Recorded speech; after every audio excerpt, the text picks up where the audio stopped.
Малчин өрхийг үндэсний үйлдвэрлэгчээр бүртгэж гэрчлэгээ баталгааны тэмдэг малчинд мэрэгжлийн өмнөх болгоно гэж. Энэ их зүйтэй. Малчид маань малчны хотонд өссөн хүүхэд маань 17-8 жил тэр малчны хотонд өсөхдөө жинхэнэ малчин хүн болж одоо төлөвшд юм аа, мэрэгсчд юм аа. Ийм л хүн малыг малж чадна.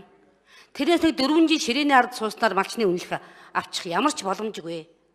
Тэгэхээр зэрэг малчны хотонд өссөн энэ 17-8 жил хүүхэд ахуйн наснаа тэр орчинд одоо байж мал марлах арга ухаанд тэр хөдөө нүүдлийн соёл иргэншил энэ болгоныг бүгдийг эзэмссэн энэ хүүхдүүд бол тэр 17-8 хүрээд одоо гар ганцхан хөл дөрөнд төрөх үед энэ үнэлэхийг олгодог болох ёстой.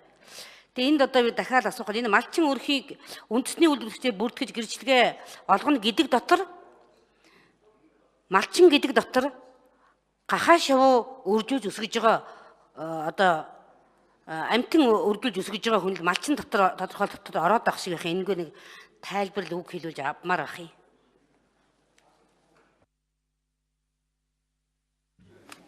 Бэ Батэрдэн гишүүн үг хэлнэ.